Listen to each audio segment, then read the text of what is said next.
You're not judgmental, you're just projecting what you rejected in yourself. As a generation, we need to be more self aware and we need to understand the reason why we react a certain way. And I think a lot of us are repeating patterns and repeating reactions that we never got the time to sit and question them and kind of understand where it does actually originate from, because a lot of the time some people don't even realize that they're doing it. So let's talk about, that part of you, the judges. Sometimes you may see somebody and think, oh my god, that's so cringe, who does she think she is, like she's so full of herself, or she's so arrogant, or I could never post something like that. And the truth is that you're not really judging those people just because you simply want to judge them, but rather you're just projecting what you rejected in yourself, the parts of yourself that you had to kill in order to survive. And the truth is, you weren't born judgmental. Nobody is born judgmental, but it's something that you learned along the way. Maybe from a young age, you learned that being soft is not safe. That, for example, being creative was not really practical. And if you were really confident,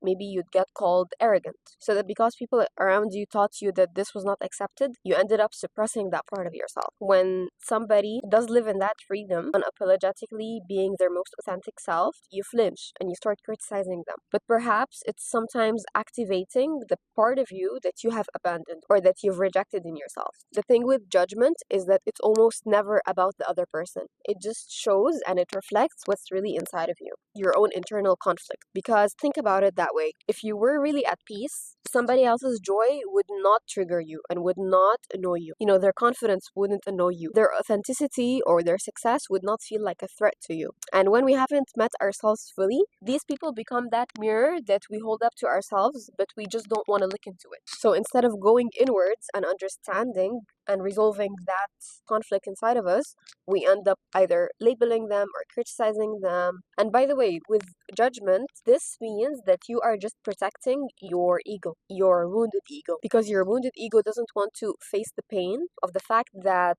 this could have been me if I was safe enough.